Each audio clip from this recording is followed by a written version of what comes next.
For 18 long years, the Israelites suffered under the heavy burden of their oppressors.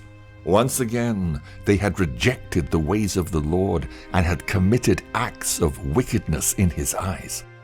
Because of their evil decisions, God had allowed them to be conquered by Eglon, the king of Moab. Eglon was a cruel ruler, a man who'd grown fat and arrogant on the riches he had plundered from his many conquests. After capturing Jericho, the city of palm trees, he had forced the Israelites to pay him tribute, keeping them firmly under his thumb. But after 18 years, the Israelites could not bear this torment any longer, and their cries of desperation rose to heaven. In his mercy, God heard the prayers of his people and chose a deliverer from among them to save them from Eglon's tyranny. The chosen man was Ehud, a Benjamite who was also left-handed. Although he did not know it yet, this special trait would soon be his greatest advantage. When the time came for Israel to pay their tribute to Eglon, Ehud stepped forward with a cunning plan, blessed by God, to free his people and assassinate the wicked king with a single blow. Knowing he would only have one chance to strike, Ehud prepared carefully for his mission. He crafted a unique dagger, sharp and double-edged, about 18 inches long, small enough to hide, but lethal enough to do its job effectively. Strapping this weapon to his right thigh, Ehud concealed the dagger with his clothing, cleverly anticipating that since most warriors were right-handed and hid weapons on their left side, nobody would look for a weapon to be hidden there. At last the day of the tribute arrived, and Ehud led the nervous group who were tasked with presenting the offering to King Eglon in person.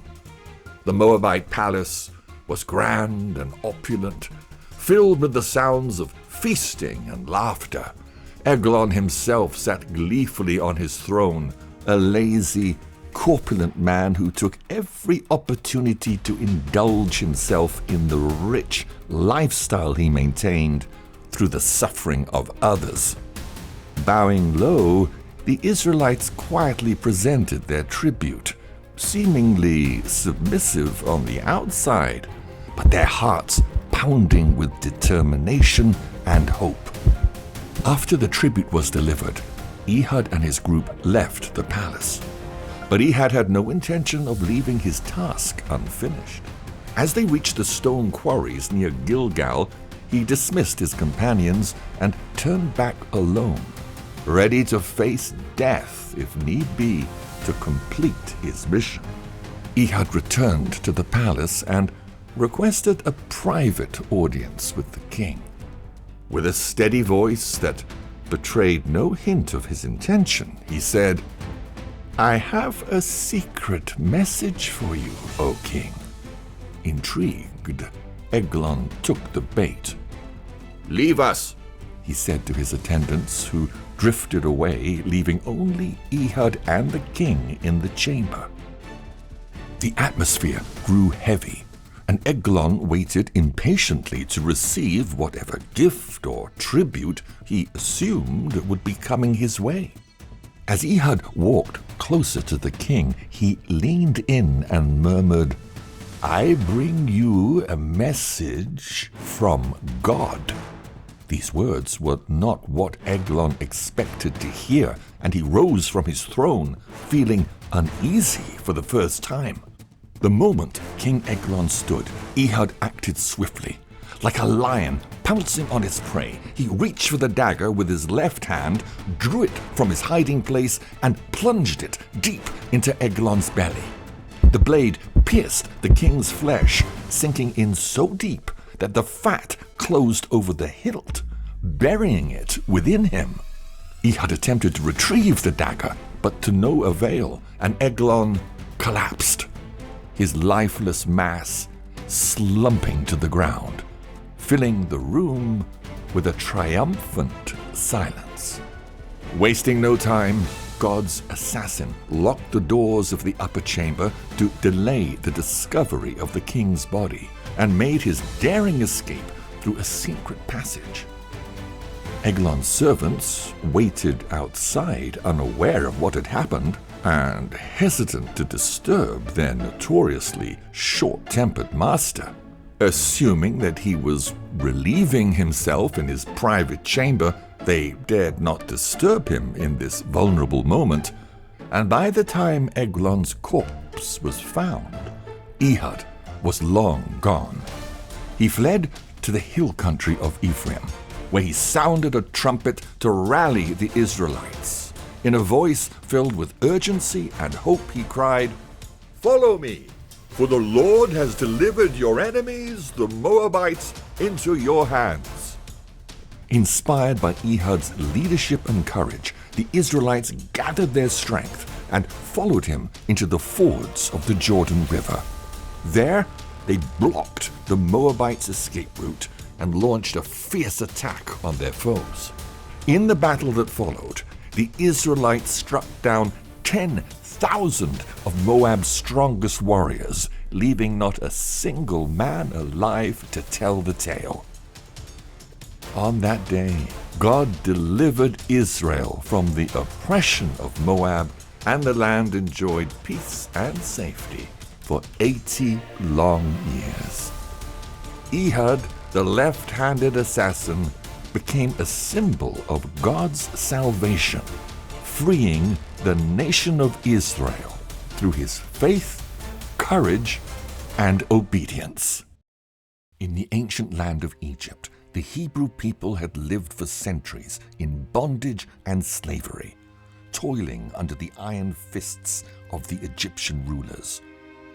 The Pharaoh was afraid of their growing numbers and worried they might become powerful enough to overthrow them. And so he decreed that every Hebrew baby boy be cast into the river to put an end to his fears. This was a dark time for the Hebrew people. But all was not yet lost. In a small home, a mother named Jochebed cradled her newborn son. She knew the Pharaoh's decree and the danger she would put herself in if she disobeyed his commands, but she could not bear to lose him. For 3 months she hid him, fearing every knock on the door, every footstep outside. But the time came when she could no longer hide him. Jochebed wove a basket of reeds and sealed it with pitch and tar so that it was waterproof. With a heavy heart, she placed her baby inside and set the basket adrift on the Nile's mighty current. Her daughter Miriam watched the baby from the banks as it floated away to see where it would end up. Although out of the Pharaoh's reach, the river Nile was not much safer for an infant in a woven basket. But God had great plans for this baby and guided the basket into the hands of the Pharaoh's own daughter, who came to the river with her maidens to bathe. Despite being raised in the palace of the man who ordered the death of all these babies, her heart softened at the sight of the child.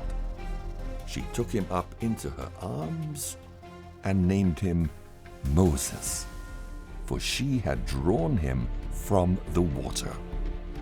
Moses was raised as one of her own in Pharaoh's household, and Jochebed's prayers were answered.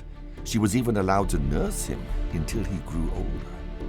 Years passed, and Moses grew strong in the halls of Egypt's grand palace.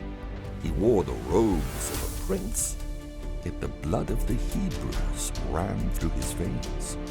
One fateful day, as Moses walked among the slaves, he witnessed an Egyptian overseer beating a Hebrew man almost to death. The crack of the whip ignited a fury in Moses that he could not control, and in a moment of righteous anger, Moses struck and killed the overseer. Thinking that no one had seen him, Moses buried the body in the sand and returned home. But the next day, when Moses intervened between two bickering slaves, the truth came to light. He asked the one in the wrong, "Why are you hitting your fellow Hebrew?" The man sneered, "Who made you a ruler and judge over us? Are you thinking of killing me as you killed the Egyptian?"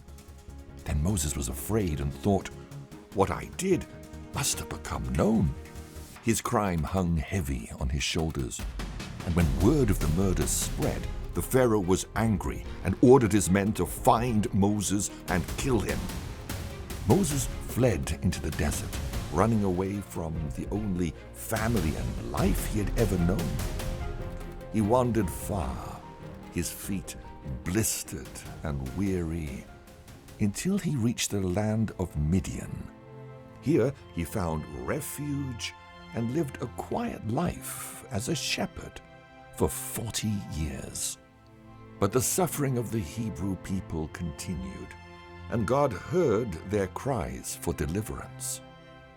One day, as Moses tended his flock, he saw a sight that froze him in his tracks: a flaming bush which was not consumed by the fire. Curiosity overcame him, and he approached it cautiously, the dry ground crunching beneath his sandals. Suddenly, a voice called from the flame, "Moses, Moses." He fell to his knees, his heart pounding in his chest. "Here I am," he said. "Do not come any closer," the voice warned. "Take off your sandals, for the place where you are standing is holy ground." Moses obeyed, trembling. The voice continued, "I am the God of your fathers, the God of Abraham, Isaac, and Jacob. I have seen the misery of my people in Egypt. I have heard their cries, and I have come down to rescue them. And you, Moses, will lead my people out of Egypt." Moses was afraid. He did not see himself as a leader, but just as a simple shepherd. "Who am I that I should go to Pharaoh and bring the Israelites out of Egypt?" he stammered. "I will be with you," the voice reassured him. "and this will be the sign to you. When you have brought the people out of Egypt, you will worship me on this mountain." But when they ask who has sent me, what name shall I tell them? The voice responded, "I am that I am." Still Moses doubted. But what if they don't believe me? The voice instructed him to throw his staff to the ground, and as it struck the earth, it transformed into a serpent. Moses was very afraid, but at God's command, he reached out and grabbed the serpent by the tail, and it turned back into his trusty staff. And just in case this miracle was not enough, God told Moses to put his hand on his chest and then take it out again. To his horror, his hand had turned white with leprosy. But when he returned his hand to his chest, the disease miraculously vanished. Moses was not yet convinced of his authority, however, and told God that he was not good at speaking publicly. The anger of the Lord was kindled against Moses now for continually questioning his decisions, but he instructed him to take his brother Aaron from his mother Jochebed and bring him along to the Pharaoh to be his spokesman. At 80 years of age, Moses returned to Egypt, armed with the words of God and his miracle-working staff. With Aaron by his side, they approached the imposing Pharaoh in his court. "Thus says the Lord God of Israel, let my people go." Pharaoh laughed. "Who is this God that I should obey him. I do not know your God, and I will not let the Israelites go." To demonstrate the power of God, Aaron threw down the rod of Moses, and once again it transformed into a deadly serpent, to the astonishment of the court. The Pharaoh's magicians had a trick or two up their sleeves, however, and were able to do the same. But God was not about to be outdone, and Moses' serpent showed its superiority by devouring the others whole. This display of strength only hardened the Pharaoh's heart, and he once again refused to let the Hebrews go. And so the great battle of wills began, as God started to release the first of 10 plagues against the Egyptian people. At the break of dawn, Moses entered the river Nile and struck the waters with his staff. The water, which was the lifeblood of Egypt, turned to blood, killing the fish and horrifying the people. But Pharaoh did not yield. After all, his magicians could do the same. Then came the frogs. From every corner of the land they swarmed, leaping into homes, beds, and kitchens. The Egyptians were overrun, and Pharaoh gave in, pleading with Moses to remove the infestation in return for letting the Israelites go. But when God put an end to the plague of frogs, the Pharaoh's heart hardened once again, and he refused to release them from slavery. Next, the dust of the earth became lice, tiny creatures that tormented man and beast alike. The magicians of the court could not mimic this miracle like they had before, and warned, "This is the hand of God." But Pharaoh remained unmoved. Then flies descended, a mass of swarming insects that darkened the skies and filled every household. The land stank of decay as the flies overwhelmed the people and livestock. Even Pharaoh could not stand this plague, and he entreated Moses to call off the flies in return for letting the Israelites go. Sure enough, however, when the flies left, the Pharaoh broke his promise again, and the Israelites remained in captivity. A pestilence then swept through the land, killing off all the cattle and livestock in Egypt, but not a single animal of the Hebrews died. And yet still, Pharaoh would not give in. Then came boils, painful, festering sores that broke out on the skin of every Egyptian, from the lowest servant to the most noble ruler. The magicians themselves could not even stand before Moses because of the pain. But Pharaoh's heart remained hardened. After the boils, hail and fire rained down from the heavens, striking down crops, trees, and men alike. Seemingly broken, Pharaoh summoned Moses and begged him to stop the storms. This time, he said, he really would let his people go. But once the hail relented, the stubborn ruler refused to honor his word, and the Israelites were not given their freedom. Locusts came next, devouring what little remained of Egypt's crops and leaving the land barren and broken. You can guess what happened next. Pharaoh gave in, God took away the plague, and Pharaoh took back his promise. Then followed darkness. A darkness so thick you could actually feel it. For 3 days, Egypt was plunged into endless night, the sun blotted out.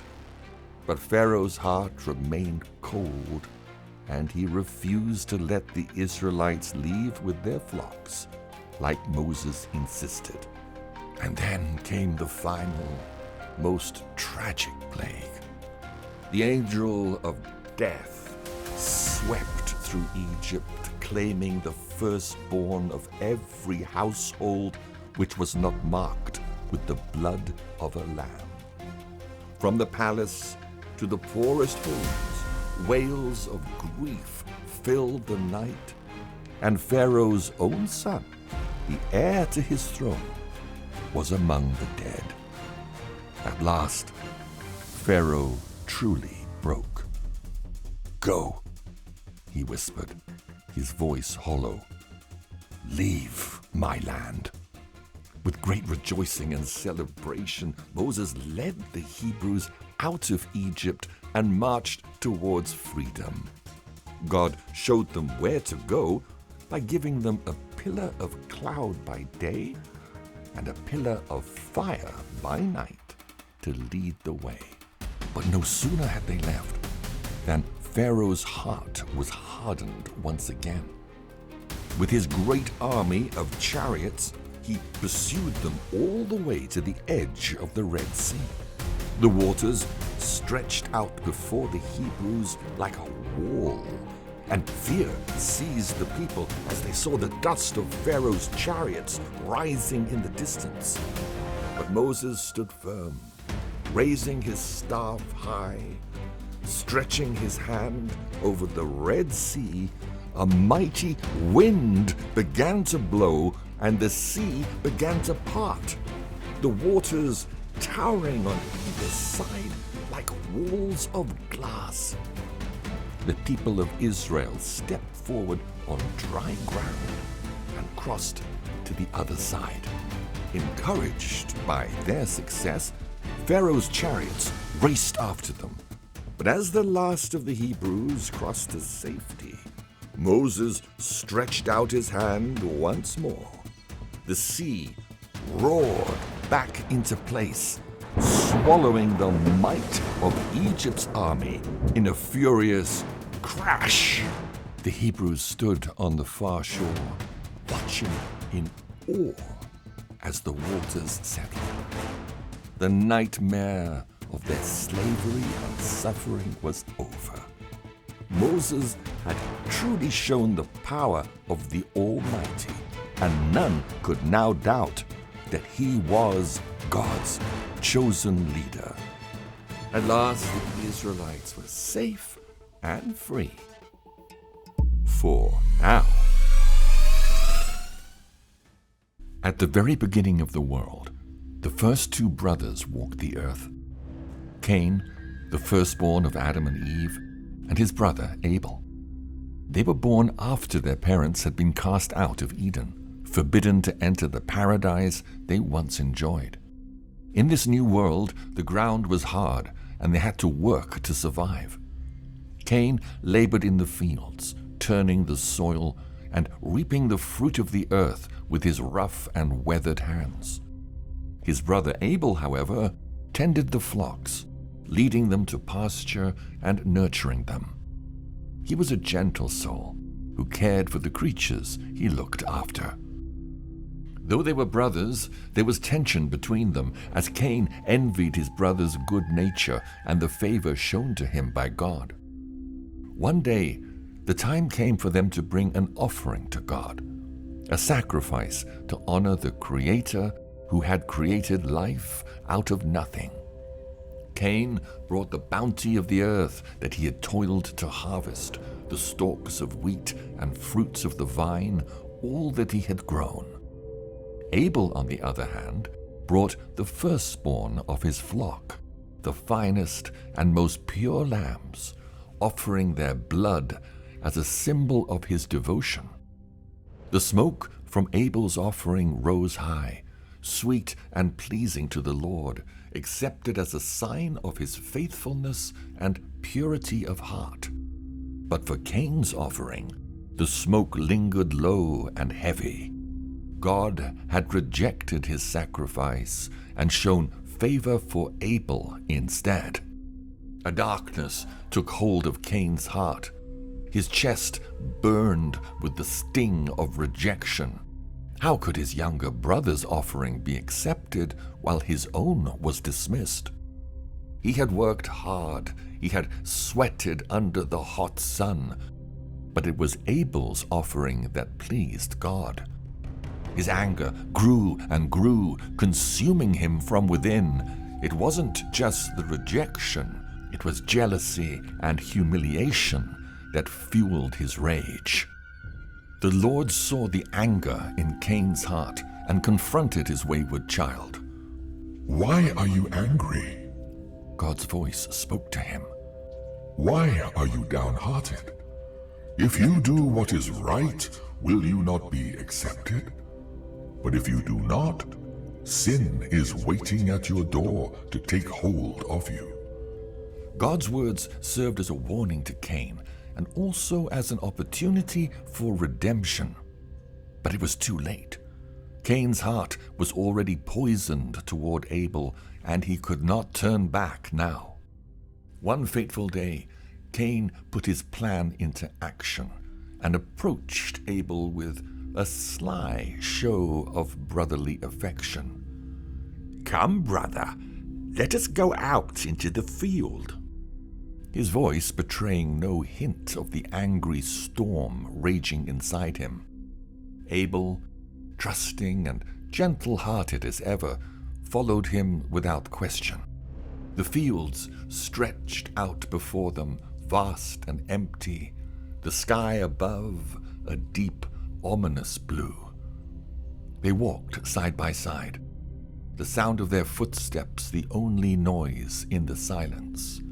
But as they reached the heart of the field, something in Cain snapped, and he could no longer hide the seething jealousy, fury, and unbearable weight of rejection. Before Abel could react, Cain struck. His hand, once used to bring forth life from the earth, now was an instrument of death. It was the first murder in the history of mankind. Abel fell to the ground, his innocent blood soaking into the very soil that Cain toiled over. Cain stood over the lifeless body of his brother, his chest heaving, his heart pounding. The silence was deafening, and the weight of what he'd done pressed down on him like a crushing stone. Abel, the favored one, lay dead because of him. And then a voice, the unmistakable voice of God, cut through the air. Cain, where is your brother Abel? Cain's heart leapt into his throat, but his mind, clouded with guilt and lingering rage, answered with defiance. "I don't know," he said, his voice trembling. "Am I my brother's keeper?" The Lord's voice thundered in response, filled with both sorrow and righteous fury. What have you done? Listen, your brother's innocent blood cries out to me from the ground. The Lord's judgment now fell swift and heavy upon Cain. You are cursed. You will be driven from the ground, which opened its mouth to receive your brother's blood from your hand. When you work the ground, it will no longer yield its crops for you. You will be doomed to wander the earth ceaselessly, without rest. The punishment was severe. Cain had not only destroyed his brother, but his very livelihood, the thing which he prided himself upon. The soil that had once provided for him would now be barren. He would be a man without a home, a wanderer, forever haunted by his sin. But even in this judgment, the Lord showed some mercy to him. Cain, fearful at the thought of being cast out, cried, "My punishment is more than I can bear. Whoever finds me will kill me because of what I've done." To spare him from this fate, God placed a mark upon Cain, a sign that no one should take vengeance upon him unless they wanted to receive the same 7 times over. But though he would live with the weight of his crime for the rest of his years. He would go on to build cities and have descendants, but the memory of that day, the day he took his brother's life, would forever haunt him, and the world, tainted with the blood of Abel, would never be the same. The valley was silent except for the whispering of the wind and the hushed murmurs of Israel's soldiers. The men stood, a sea of weary and frightened faces, in a line against the Philistine horde. They dared not move or speak too loud for fear of the monstrous shadow that loomed over them, a shadow cast by the legendary giant, Goliath. The Philistines had gathered their soldiers against the people of Israel to conquer them and place them under their dominion. In retaliation, King Saul had ordered the Israelite men to gather and hold off their attack. The two armies had drawn their lines on opposite hills, with the valley lying between them, neither one willing to make the first move. Instead, the Philistines had sent forth their champion, a warrior of enormous size, clad in armor like a fortress of bronze, his spear as thick as a wooden beam. Every morning and evening, for 40 long days, his voice had thundered through the valley, challenging the Israelites. Send me a man who dares to fight. If he defeats me, we will be your servants. But if I kill him, you shall be our servants and serve us. But no man came. No soldier among Israel's ranks dared to step forward against such a fearsome opponent. Even King Saul, a mighty warrior in his own right, looked upon the Philistine champion and despaired. Goliath's challenge grew more mocking with each passing day. I defy the army of Israel. Give me a man and let him fight me. In the hopes of finding a man willing to accept the challenge, King Saul had promised a life-changing reward. Whoever kills the giant will be given great riches, my own daughter's hand in marriage, and freedom of your father's house in Israel. But even with such a reward, fear froze every man in his tracks, and Goliath's challenge remained unanswered. One day, a young lad named David approached the Israelite camp, eager for news of the battle. His father Jesse had sent him with bread, grain, and cheeses for his 3 older brothers, Eliab, Abinadab, and Shammah, who were soldiers in King Saul's army. David was the youngest, not yet at fighting age, who spent his days as a shepherd, looking after his father's sheep. The thought of seeing the front lines of a battle was a far more exciting prospect than his usual routine, and David was keen to hear the stories of bravery and excitement from the mouths of the warriors themselves. But as he took in the sight before him, his hands tightened around the strap of his satchel, and his brow furrowed in confusion.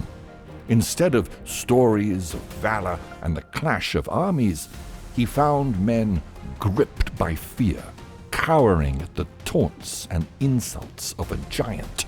He watched in disgust as Goliath swaggered before them, his voice booming out, Send me a man, any man to fight. Is there not one brave man in the whole of Israel who dares to fight me? David turned to the shuddering men beside him, their faces pale with fear. Who is this uncircumcised Philistine, that he should defy the armies of the living God? He demanded, his voice filled with more confidence than a boy his age should possess. His brothers, exhausted from their long ordeal of waiting and watching, looked at him scornfully. Why have you come down here? Eliab, the oldest, scolded, his face full of frustration. And where have you left those sheep of yours in the wilderness? I know your pride and your mischievous ways. You've come down here to see the battle, haven't you? But what battle?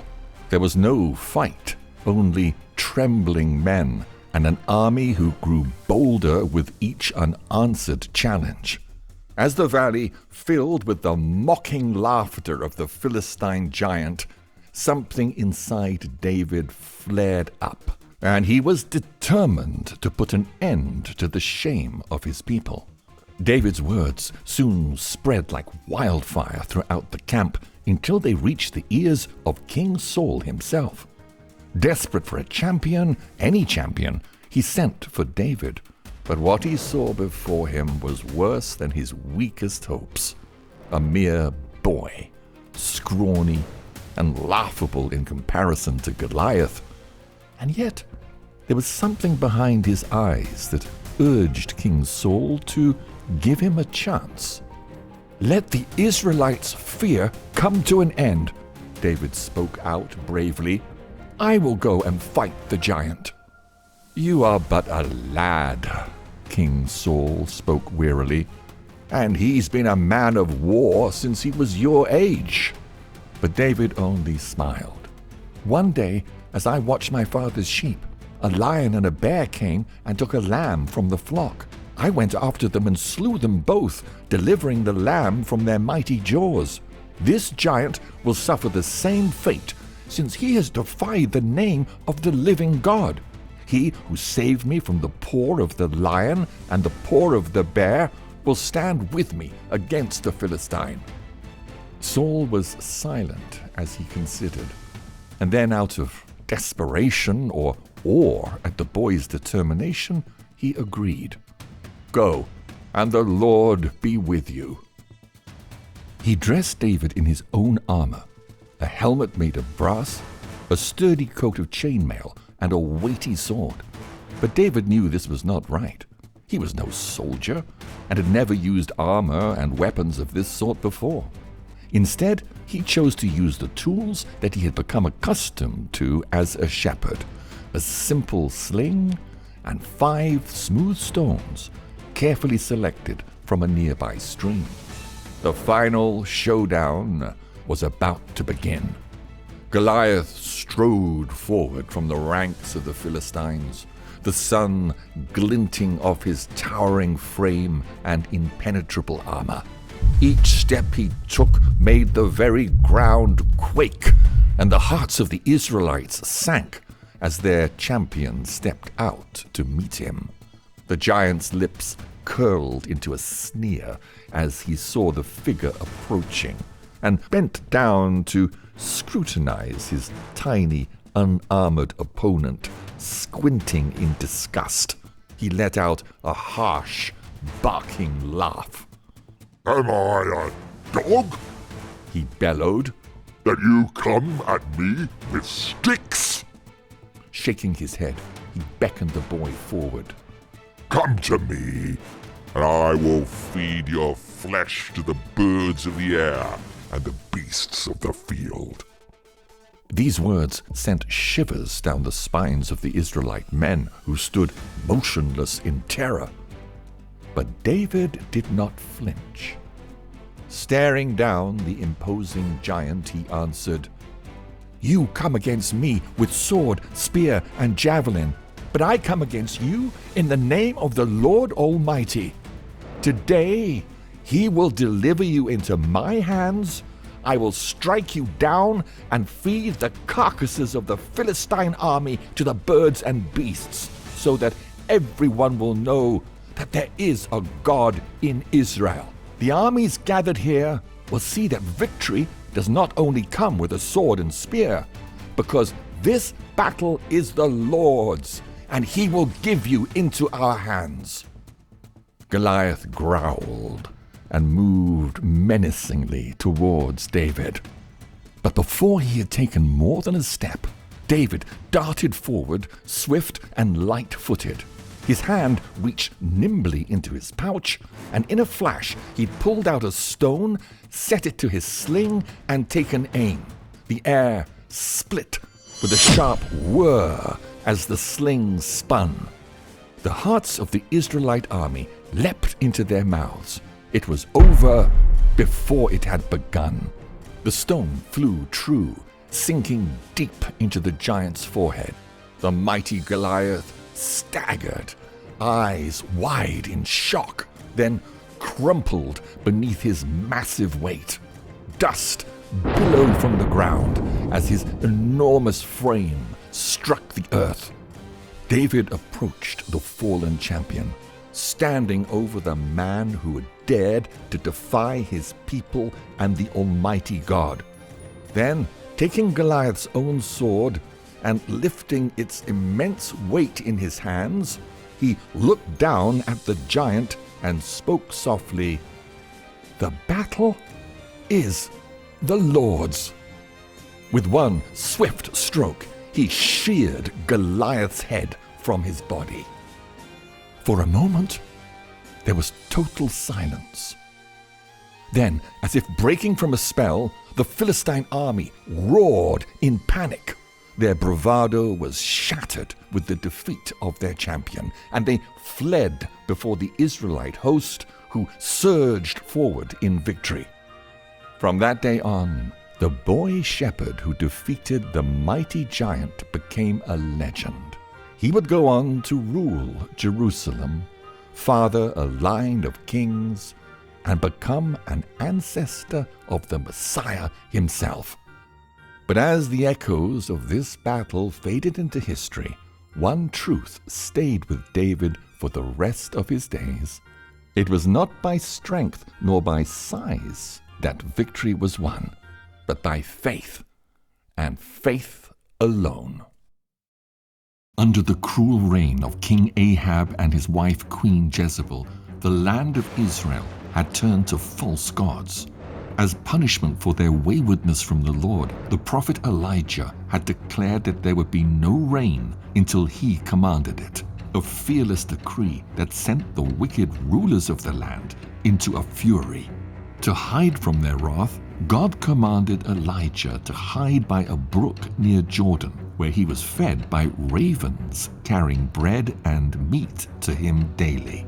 While he hid, a pitiless famine gripped the land, squeezing the life out of its people and leaving the earth cracked and broken. Fields lay barren, wells ran dry, and after a time even Elijah's brook ran dry because there had been no rain. But despite this hardship, God had not forsaken his chosen vessel and commanded him to travel into the distant city Zarephath, where he would send a widow woman to provide for him. With his garment trailing the dusty road, Elijah approached the gates of the city at last. His sharp eyes fell upon a woman, stooped and gaunt, gathering sticks to make a fire. Her movements were slow, and it was clear that she had been struggling for survival. "Bring me a little water in a jar that I may drink," Elijah called out. The widow turned, startled by the voice of a stranger. Her lips were cracked, her hands trembling, but even in this time of drought, she would not turn away a fellow sufferer in need. She nodded slowly and moved to fetch the water, but as she walked away, Elijah added, "And bring me a piece of bread." She froze, her shoulders stiffening. Turning back to him with a face etched with sorrow, she quivered, "As surely as the Lord your God lives, I have no bread, only a handful of flour in a jar and a little oil in a jug. I am gathering a few sticks to take home and prepare a meal for myself and my son, so that we may eat it and die." Stepping closer, Elijah gazed kindly at the widow woman. "Do not be afraid," he said, his voice calm and commanding. "Go home and do as you have said. But first, make a small loaf of bread for me from what you have left, and then make something for yourself and your son." The widow blinked in confusion, her mind racing. How could this stranger find it in his heart to ask for what little she had left? But Elijah continued with confidence. For this is what the Lord, the God of Israel, says. The jar of flour will not be used up, and the jug of oil will not run dry until the day the Lord sends rain on the land." This was the ultimate test of faith for the poor widow woman. She wanted desperately to believe what the prophet said, but could she really trust him? Could she trust his God? She went.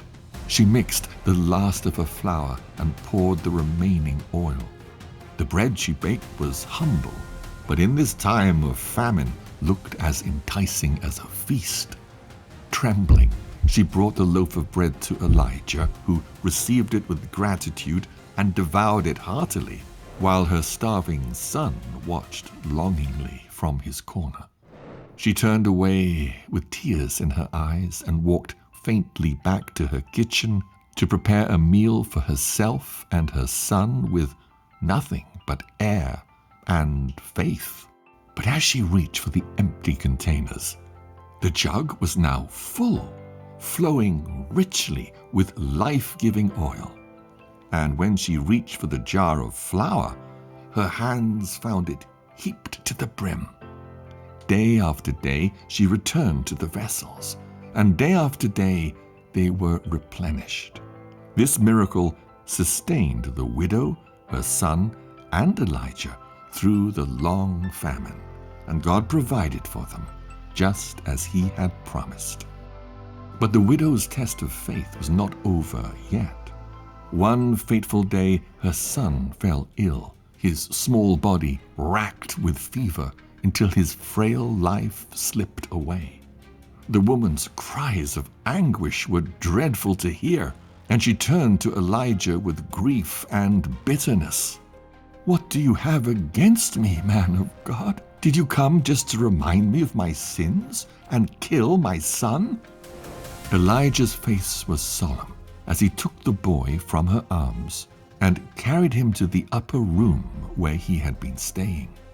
He laid the child softly on the bed, then fell to his knees and cried out to God, "O Lord my God, why have you brought this evil upon the woman who took me in?"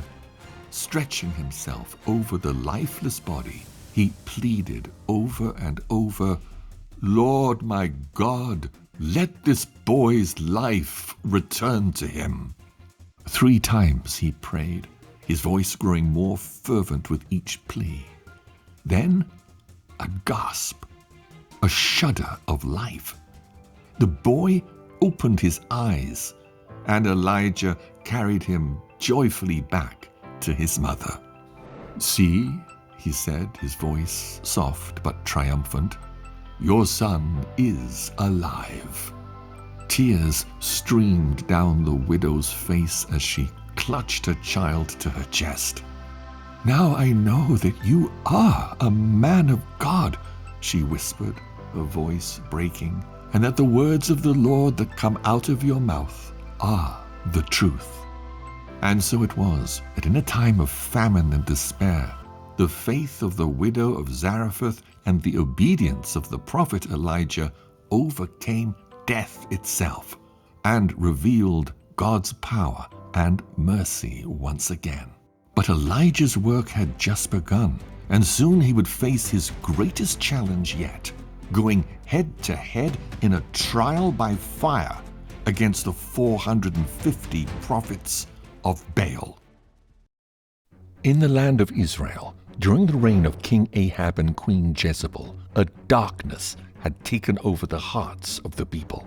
Seduced by the worship of the false god Baal, the nation had turned its back on the God of their fathers. A severe drought and famine had parched the land for years as punishment from the Lord for their rebellion, leaving the rivers dry and the fields barren. The prophet Elijah had decreed this judgment before going into hiding near Jordan, fed by ravens who brought him bread and meat daily.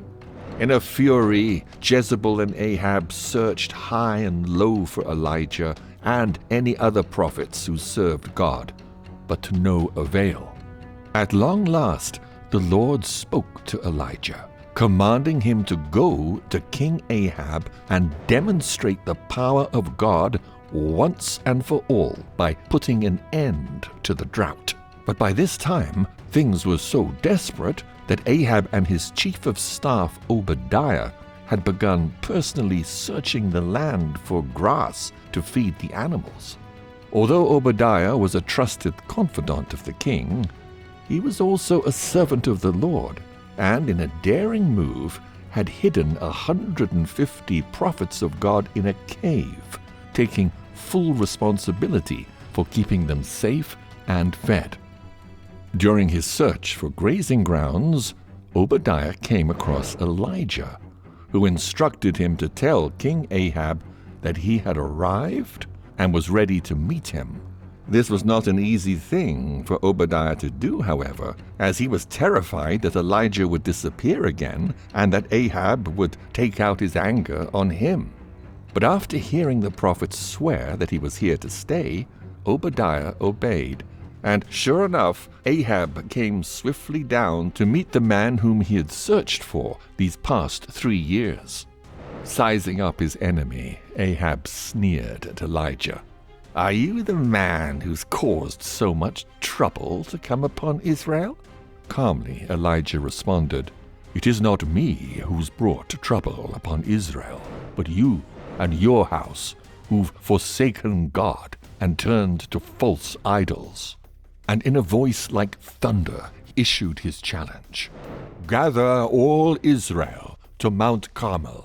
Bring the prophets of Baal, all 450 of them, and the prophets of the grove who eat at Jezebel's table. Let's see whom Israel will serve, Baal or the Lord God." Word of the showdown spread like wildfire, and soon the people of Israel gathered at the foot of Mount Carmel. The peaks of the mountain loomed against the sky, and all of creation seemed to be waiting in breathless anticipation for what was to come. The prophets of Baal were an intimidating sight. 450 men in vibrant robes, with faces twisted in disdain and false confidence at the sight of the lone figure of Elijah dressed in humble garments. Although his body had been worn and weathered by his years in the wilderness, Elijah's gaze was fixed with unyielding faith. He stepped forward with conviction and stretched out his hand towards the assembled crowd. "How long will you waver between two opinions? If the Lord be God, follow him, or if Baal be God, then follow him." The people of Israel were unable to answer, their loyalties fluttering like reeds in the wind. "I am just one man," continued Elijah, "and the prophets of Baal are 450 men. Bring 2 bulls. Let the prophets of Baal choose one, cut it into pieces, and lay it on the altar. I will prepare the other and lay it on the altar of the Lord. But let no fire be put under either offering. We shall both call to our gods to provide it. The God that answereth by fire, let him be God." This seemed like a reasonable contest, and the gathered people murmured their agreement. And so it began. The prophets of Baal prepared their bull with great ceremony, arranging the pieces on their ornate altar. They danced and shouted, calling without end upon their God. From morning until noon, their cries echoed across the mountain, growing more desperate as the sun climbed higher. "Baal, hear us!" they cried, their voices hoarse and strained. But the skies remained silent, the heavens unyielding. They leapt upon their altar, cutting into their flesh with knives until their blood gushed out and mingled with the dust. Yet no fire fell. Elijah watched, amused and unimpressed. When noon came with no response, he laughed and began to jest with them. "Cry louder, for he is a god. Perhaps he's talking or pursuing an enemy. Maybe he's sleeping and needs to be woken up." His words whipped the prophets of Baal into a frenzy, and they redoubled their efforts, slashing and lacerating themselves in a desperate attempt to make their God hear them. As the day drew to a close, Elijah grew weary of their pitiful cries and rose to put an end to the madness. "Come near unto me," he said in a warm yet commanding voice, and the people drew closer.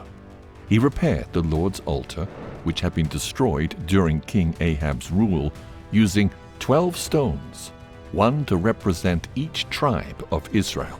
He then dug a trench around the altar and reverently placed the wood and sacrifice upon it. His actions were calm and meaningful, the complete opposite of the gaudy show put on by the prophets of Baal. But then Elijah did the unthinkable. "Fill 4 barrels with water and pour it on the burnt sacrifice and on the wood," he commanded. The water soaked the altar and sacrifice, filling the trench below. 3 times he repeated this act until the sacrifice was drenched and the prospect of fire seemed impossible. Elijah knelt, lifting his face to the heavens. His prayer was simple, but it carried the weight of the nation of Israel, who waited with bated breath. "Lord God of Abraham, Isaac, and Israel, let it be known this day that you are the God of Israel, and that I am your servant and have done all of this according to your word. Hear me, O Lord, and let everyone know that you are the Lord God." The answer came, not in a whisper, but in a consuming fire. From the heavens, a column of flame descended, igniting the altar. It devoured the sacrifice, the wood, the stones, and even the water in the trench. The brilliance of the blaze lit up the awestruck faces of the gathered crowd, who fell on their faces, crying in unison, "The Lord, He is God! The Lord, He is God!" Their voices echoed through the valley, a declaration that shattered the hold that the false god Baal had held over the land. Standing amidst the fading flames, Elijah turned to the people. He had not forgotten his opponents, who attempted to slink away after this overwhelming defeat. "Take the prophets of Baal," he commanded. "Let not one of them escape." The people turned their anger towards the false prophets who had deluded them for years, seizing them and taking them to the Kishon brook, where they were all slain on the spot. But Elijah's victory was not yet complete. While the prophets of Baal were dealt with, he turned to the shaken king, who had fallen to the ground at the sight of God's glory, and instructed him to go home and eat and drink, for an abundance of rain was on its way. Casting himself onto his knees, Elijah put his face to the ground and prayed to God to send the rain that the land craved so badly. 7 times he sent his servant to look towards the sea to search for any sign of deliverance, and on the 7th trip, the servant returned with a confused expression. "Master, I saw a little cloud rising out of the sea, shaped like a man's hand." Elijah rose with a smile. "Go," he instructed. "Tell Ahab to prepare his chariot and hurry, so that the rain doesn't stop him." The skies darkened and thunder rumbled in the distance. A mighty rain began to fall, soaking the parched earth and washing away the stain of their sins. Empowered by the Spirit of God, Elijah was filled with tremendous speed and outran Ahab's chariot back to the palace. But although the might of God had been unquestionably demonstrated that day, Elijah's troubles were not yet over. For the wicked queen Jezebel was filled with fury at what had taken place on Mount Carmel and swore to take revenge. But would she?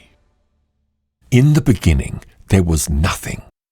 No light, no sound, no form, only a vast, infinite void. But in the silence there was a presence, the Spirit of God moving over the waters of the deep. And in a voice that was mighty and commanding, God said, "Let there be light." And there was light. It exploded into the darkness, lighting up the formless void with a brilliance that drove away the shadows. God saw that the light was good, and he separated it from the darkness. The light he called day, and the darkness he called night. Evening and morning passed, and the very first day was born. On the second day, God spoke again, and the heavens were formed. At his command, the waters parted, and a vast expanse stretched across the sky, separating the waters above from the waters below. Evening and morning passed, and the second day was complete. On the third day, God gathered the waters below into one place, and dry ground appeared. He called the dry ground land, and the gathered waters seas. The land was bare, without color or life. But as God spoke, the earth burst into bloom. Lush green grasses carpeted the land. Trees stretched their limbs towards the sky, and flowers of every kind covered the hills. God saw that it was good. On the fourth day, God spoke to the heavens. "Let there be lights to rule the day and the night, and to mark the seasons, days, and years." And so the blazing sun came into existence, its golden light warming the earth and commanding the day. The moon rose to rule the night, its silver glow surrounded by the stars, which glittered like jewels across the heavens. God saw that it was good. On the fifth day, God turned his attention to the empty waters and skies. "Let the seas be filled with living creatures, and let birds soar above the earth." At his word, the oceans came alive. Great sea creatures swam through the depths. Schools of fish darted through the ocean currents, and the waters were teeming with life of every kind. Above, the skies were abuzz with the beating of wings. Birds of all colors and shapes that filled the air with their songs. God blessed them, saying, "Be fruitful and multiply, and fill the waters of the seas and the skies above the earth." Evening and morning passed, and the fifth day was complete. On the sixth day, God spoke once more. "Let the land produce living creatures of every kind." And so it was. The earth sprang to life with movement. Herds of cattle roamed the plains. Wild animals prowled the forests, and creatures, great and small, filled the land. But God was not finished. His creation, as breathtaking as it was missing something. Or someone. Someone to rule over it, to tend it, and share in its beauty. And so God said, Let us make mankind in our image, in our likeness, so that they may rule over the fish of the sea, the birds of the sky, the livestock, and all the creatures that move along the ground. From the dust of the earth, God formed man, shaping him with his own hands. Then he breathed into his nostrils the breath of life, and the man became a living being. God named him Adam, but he saw that it was not good for Adam to be alone.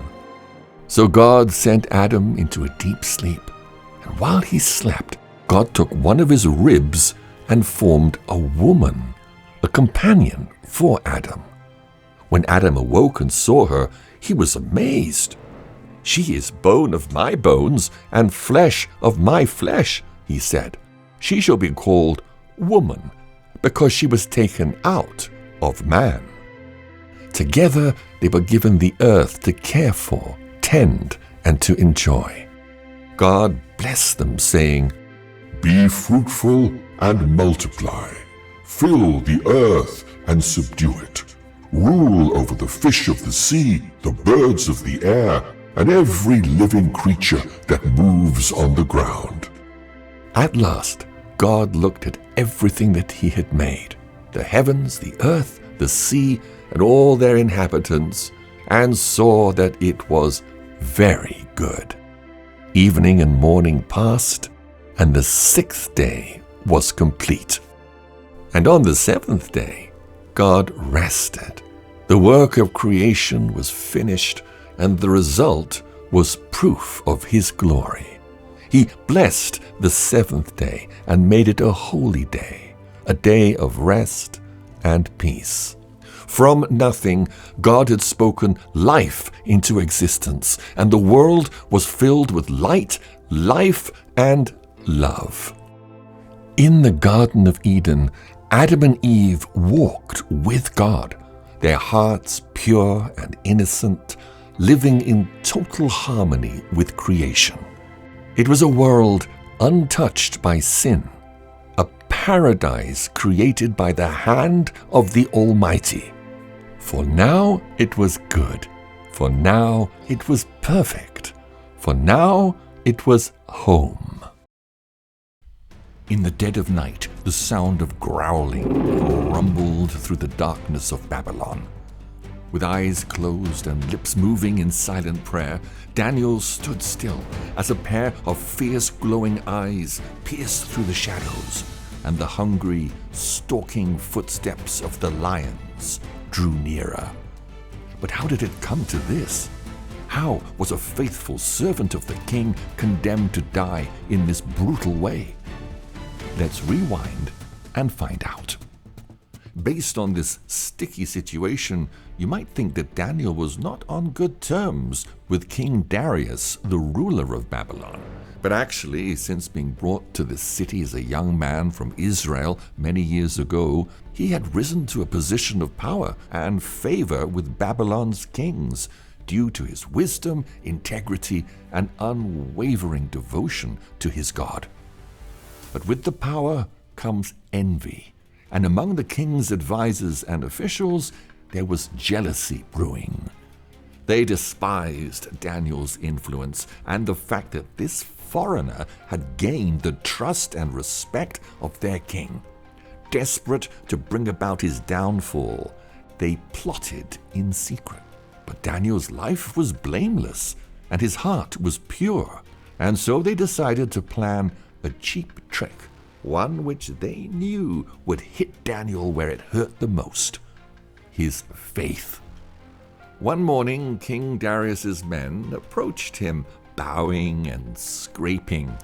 "O king, live forever," they began. "We have come with a proposal that will solidify your reign and honor your greatness. Issue a decree, O king, that for 30 days no one in the kingdom may pray to any god or man except you.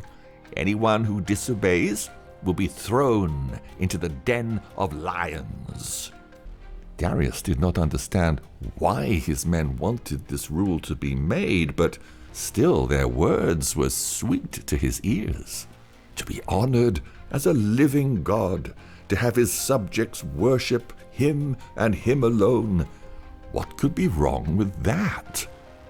Without thinking through the consequences, Darius sealed the decree by pressing his signet ring into the wax, unaware that he'd also just sealed his beloved Daniel's fate.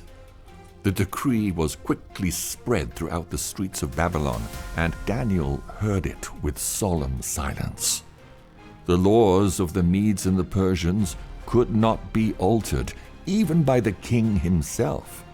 But Daniel's heart did not waver. His faith was like the roots of a great tree, deep and unmovable.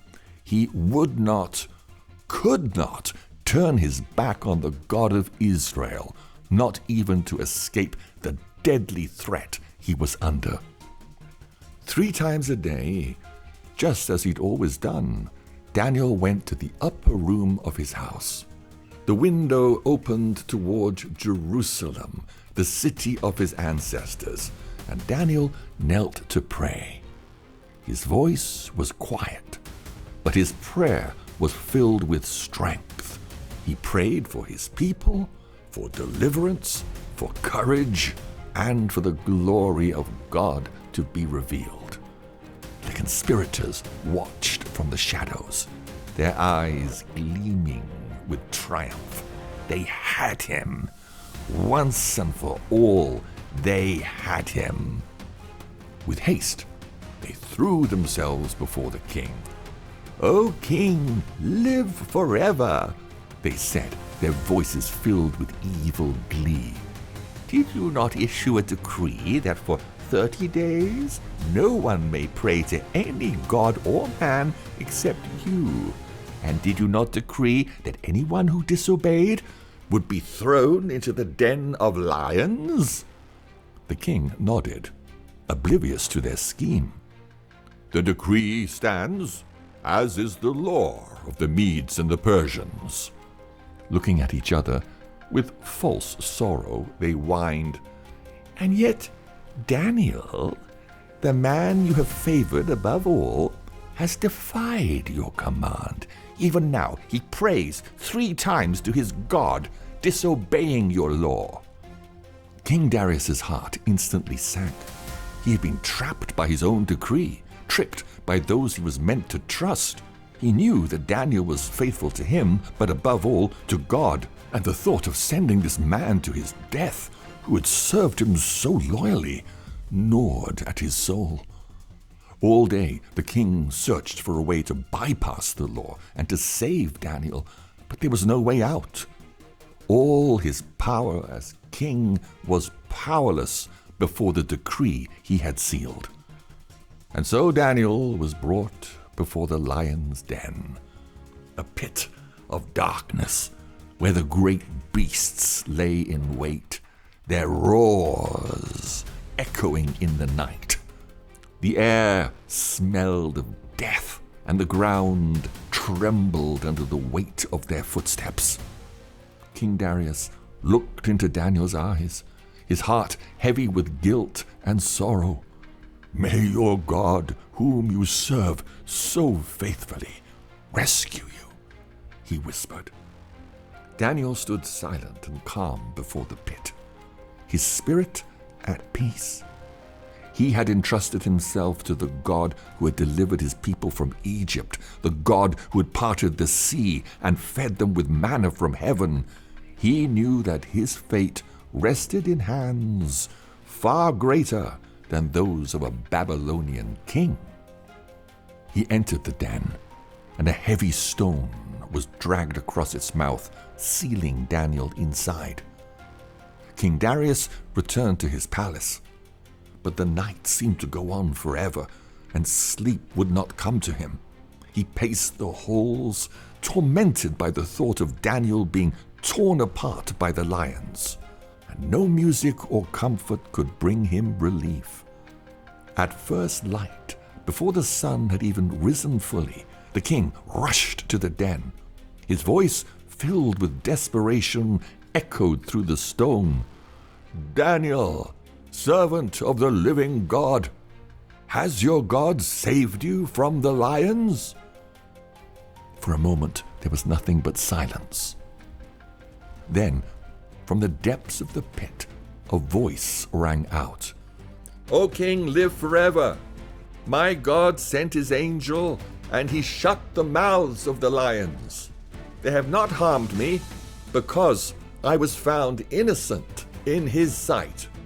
Darius's heart soared with relief and joy. Immediately he commanded that the stone be removed, and Daniel was lifted from the den without even a scratch on his body. The lions, fearsome though they might be, had been tamed by the hand of the Almighty.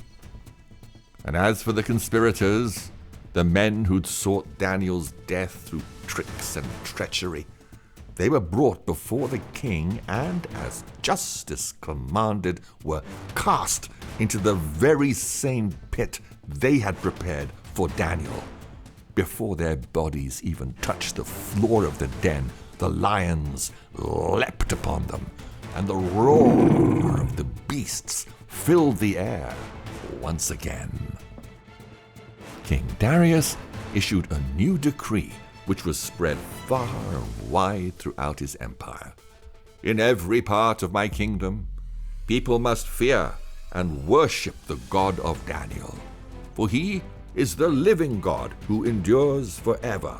His kingdom will not be destroyed, and his dominion will never end. He rescues and he saves. He performs signs and wonders in the heavens and on the earth.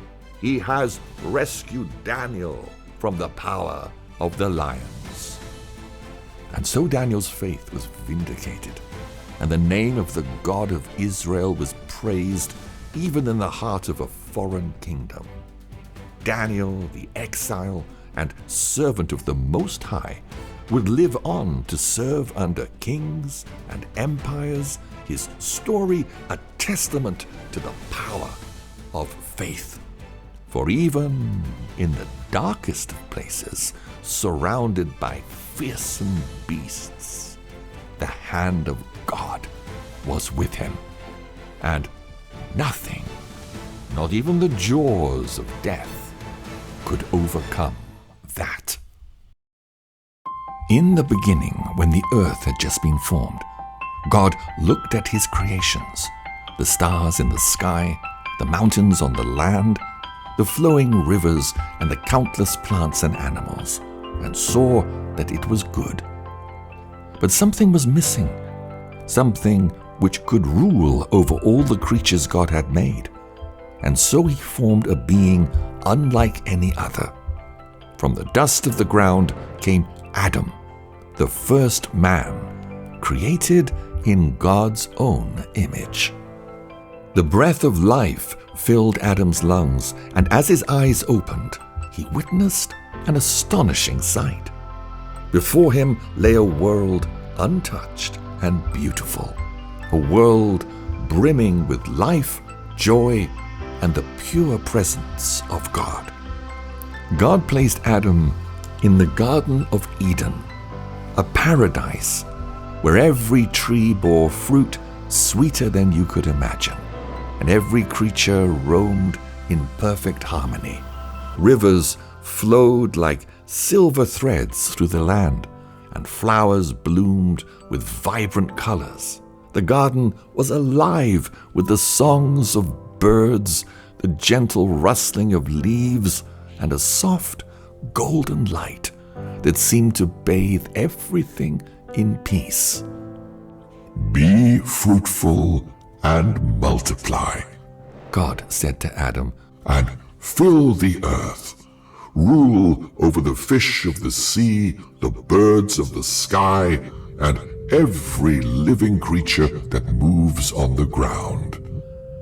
Yet despite all this beauty, something was missing. God saw that it was not good for man to be alone.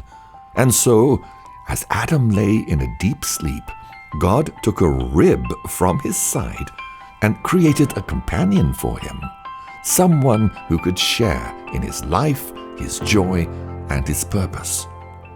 When Adam awoke, he saw her, the first woman, bone of his bones and flesh of his flesh. He called her Eve, for she would be the mother of all humankind. Together they wandered through Eden with total freedom and purity, knowing nothing about pain or sorrow, sin or shame. The whole of creation was theirs to enjoy, and God himself walked with them in the cool of the day. But at the center of the garden stood two trees that were different from the rest. One was the tree of life, with branches that bore fruit which granted eternal life. And beside it stood the tree of knowledge of good and evil. Adam and Eve were free to eat the fruit of every tree in Eden except this one. God had commanded them not to eat from the tree of knowledge of good and evil, because if they did, they would surely die. Time passed in this paradise, and life was peaceful, joyful, and innocent. But unknown to them, a darkness lurked nearby, the evil serpent, whose whispers were full of cunning and trickery. One day, as Eve walked near the center of the garden, the serpent slid silently from the shadows, his eyes gleaming with hidden malice. Did God really say you must not eat from any tree in the garden? He asked in a hissing voice. Eve looked at the serpent, startled but curious. "We may eat from the trees in the garden," she replied, "but God did say you must not eat fruit from the tree that is in the middle of the garden, and you must not touch it, or you will die." The serpent's eyes brightened. "You will not surely die," it whispered, "for God knows that when you eat of it, your eyes will be opened, and you too will become like gods, knowing good and evil." The words of the serpent instantly took hold in Eve's mind. To be like God? To know what he knew was a thought too tempting to ignore. She looked at the fruit of the forbidden tree with its rich and glistening fruit, and her heart raced. Was it possible that God was holding something back? Something beyond her understanding, which she deserved to know? Slowly she reached out, her fingers brushing the fruit.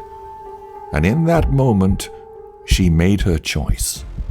Plucking the fruit from the branch and raising it to her lips, she took the fatal bite.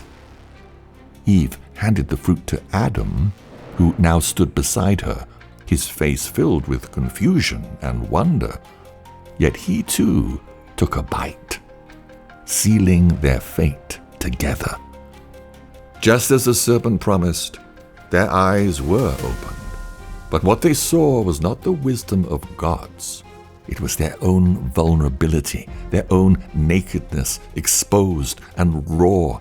They felt a feeling they'd never felt before, shame washing over them. And they covered themselves with fig leaves to hide themselves from the piercing gaze of their Creator. In the cool of the evening, God walked once again in the garden.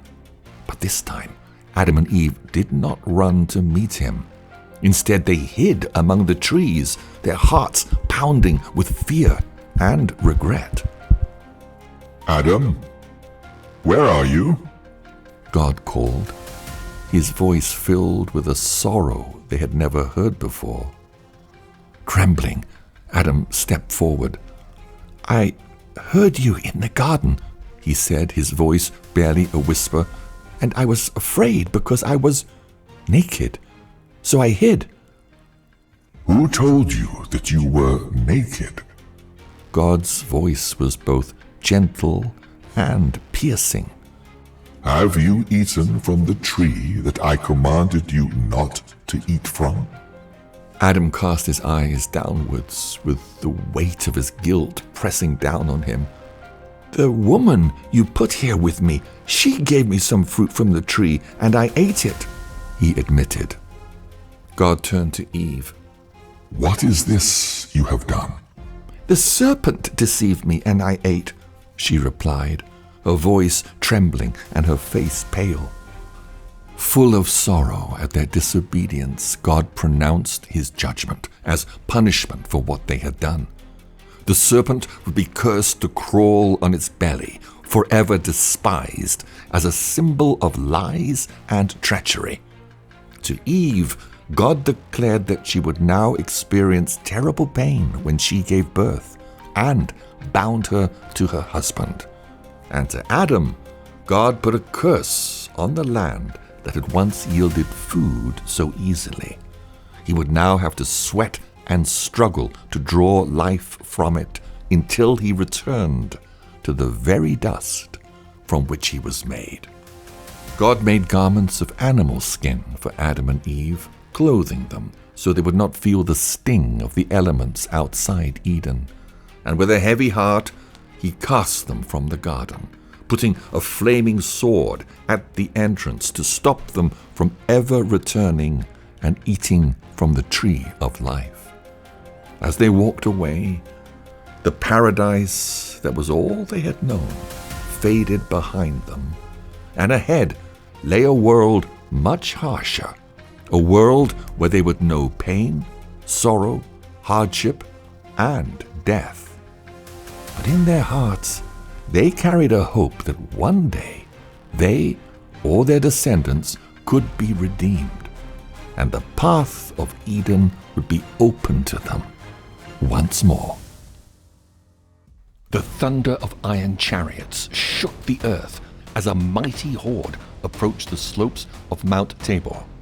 Atop the mountain stood a lone woman, Deborah the prophetess, who had foreseen this very moment from her seat of judgment in Ephraim. For 20 years, the people of Israel had lived under the cruel fist of Jabin, king of Canaan. His power stretched across the land, enforced by his ruthless general Sisera, who led a fearsome army of 900 iron chariots. Sisera. The very mention of his name sent shudders through Israel. He was a man without mercy, who left nothing but ruin in his wake. Villages were burned, crops were seized, and anyone who dared to resist was cut down without hesitation. Israel had forgotten their God, and now they suffered the consequences. But when the Israelites cried out to the Lord, he heard them and delivered a message to his spokeswoman Deborah, a judge of Israel and a warrior of faith. Rising from her seat, Deborah turned to her servant. "Send for Barak, the son of Abinoam. Tell him to come at once."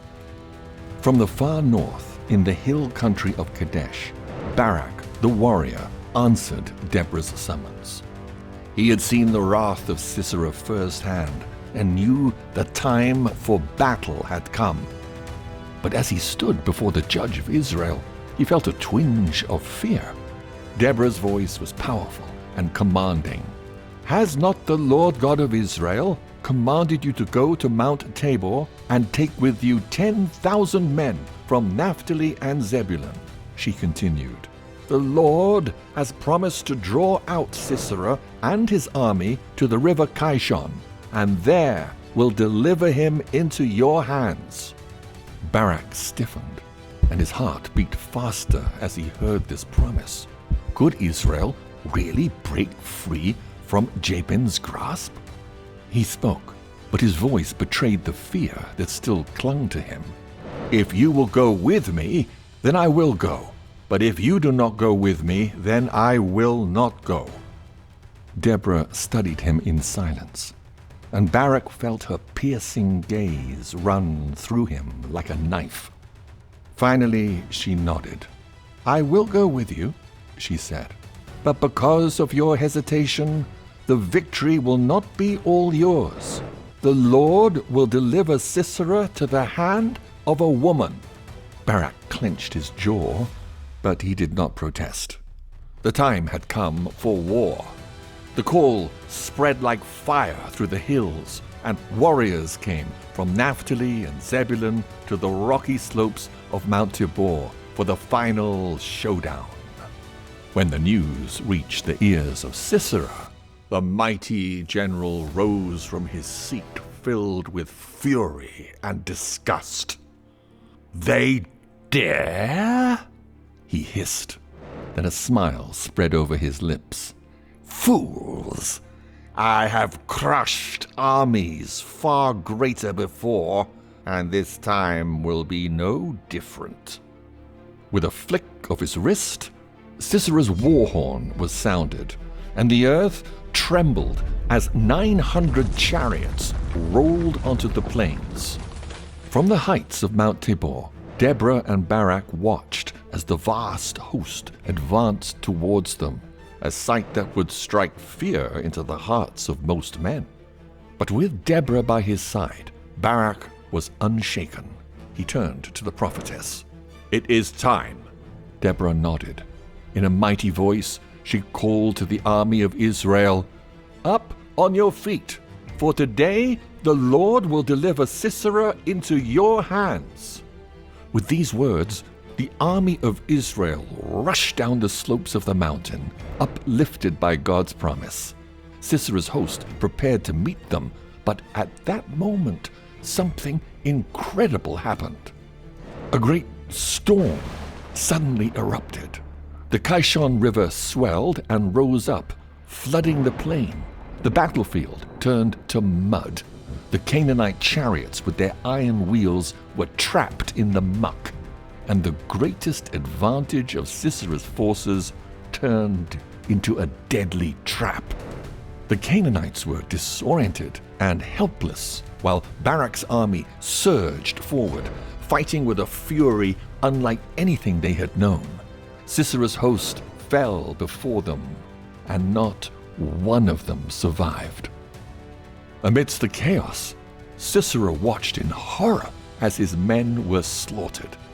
Realizing the battle was over, he turned and fled to escape the wrath of Israel. At long last, he spied a place of refuge, a solitary tent in the wilderness kept by a woman named Jael. She watched as Sisera approached, exhausted, sweating, and panicked. With a soft voice, she welcomed him into her tent. "Come in, my lord. Come into my tent. Do not be afraid." Desperate for rest, he entered, and was treated to a warm drink of milk to drown his sorrows. Lulled into a false sense of security, he lay down to sleep, wrapped in a warm blanket.